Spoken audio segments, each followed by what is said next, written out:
ಸೌತಡ್ಕ ಮಹಾಗಣಪತಿ ದೇವಸ್ಥಾನದಲ್ಲಿ ದರ್ಶನ ಮುಗಿಸ್ಕೊಂಡು ನಾವು ಮತ್ತೆ ಅದೇ ವೆಹಿಕಲಲ್ಲೇ ಧರ್ಮಸ್ಥಳಕ್ಕಾದರೆ ರಿಟರ್ನ್ ಆದ್ವಿ. ಇನ್ನು ಅನ್ನಪ್ರಸಾದ 10:30ಇಂದ ಸ್ಟಾರ್ಟ್ ಆಗುತ್ತೆ ಅಂತೇಳಿದ್ರು. ಇನ್ನು ಎಲ್ಲರೂ ವೆಯ್ಟ್ ಮಾಡಿ 10:30 ಆದಮೇಲೆ ಎಲ್ಲರೂ ಒಂದೇ ಸಲ ಸ್ಟಾರ್ಟ್ ಆದರು. ಸೊ ಅನ್ನಪ್ರಸಾದಕ್ಕೆ ಸ್ವಲ್ಪ ರಶ್ ಇತ್ತು. ನೀವು ನಿಜ ಒಂದು ಹೇಳ್ತೀನಿ, ನೀವು ಯಾವುದೇ ಟೆಂಪಲ್ಗೆ ಹೋಗಿರಲಿ, ಎಷ್ಟೇ ಟೈಮ್ ಆಗಿರಲಿ, ಎಷ್ಟೇ ರಶ್ ಆಗಿರಲಿ, ಪ್ರಸಾದ ತಿಂದೆ ಮಾತ್ರ ರಿಟರ್ನ್ ಬರಬೇಡಿ.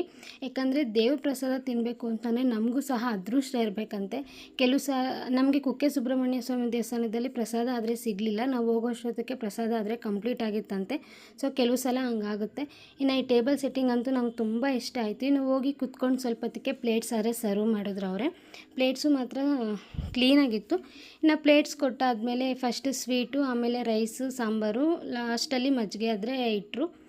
ನೀವು ಟೆಂಪಲ್ಗೆ ಹೋದಾಗ ನಿಮ್ಗೇನಾದರೂ ಇಷ್ಟ ಆದರೆ ಒಂದು ಸಲ ಅಲ್ದಿದ್ರೆ 2 ಸಲ ಕೇಳಿ ಹಾಕಿಸ್ಕೊಳ್ಳಿ, ಅದರಲ್ಲಿ ಏನೂ ನಾಚಿಕೆ ಪಡಬೇಡಿ. ಫಸ್ಟು ಸ್ವೀಟ್ಗೆ ಅಂತ ಪೊಂಗಲ್ ಆದರೆ ಇಟ್ಟರು. ನಾನು 2 ಟೈಮ್ಸ್ ಅದನ್ನೇ ಹಾಕಿಸ್ಕೊಂಡು ತಿಂದೆ, ನಂಗೆ ತುಂಬ ಇಷ್ಟ ಸ್ವೀಟು ಅಂಥೇಳಿ.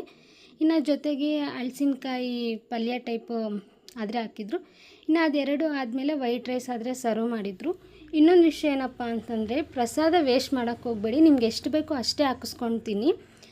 ನಿಮ್ಮ ಕೈಲಿ ಎಷ್ಟಾಗುತ್ತೆ ಅಂತ ನಿಮ್ಗೆ ಗೊತ್ತಿರುತ್ತಲ್ಲ, ಸೊ ಕೇಳಿ ಹಾಕಿಸ್ಕೊಳ್ಳಿ. ಬೇಕು ಅಂತಂದರೆ ಇನ್ನೊಂದು ಸಲ ಹಾಕಿಸ್ಕೊಬೋದಲ್ವ.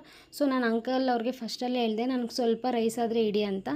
ಇನ್ನು ರೈಸ್ ಆದಮೇಲೆ ಸಾಂಬಾರು ಆದರೆ ಹಾಕಿದ್ರು. ಇನ್ನು ಅದೆರಡು ಆದಮೇಲೆ ಮಜ್ಜಿಗೆ ಅನ್ನ ಆದರೆ ಹಾಕಿದ್ರು. ನಾನು ಮಜ್ಜಿಗೆ ಹಾಕಿಸ್ಕೊಳ್ಳಿಲ್ಲ, ಅಷ್ಟಕ್ಕೆ ನನಗೆ ಸಾಕಾಗಿತ್ತು. ಇನ್ನು ಪ್ರಸಾದ ತಿಂದ್ಕೊಂಡು ನೆಕ್ಸ್ಟ್ ನಾವು ಲಗೇಜ್ ರೂಮ್ಗಾದರೆ ಹೋದ್ವಿ. ಸೊ ಇದೇ ಥರ ಕಂಟೆಂಟ್ಗೋಸ್ಕರ ಪ್ಲೀಸ್ ನನ್ನ ಚಾನಲ್ನ ಸಬ್ಸ್ಕ್ರೈಬ್ ಮಾಡ್ಕೋಬೋದಲ್ವ.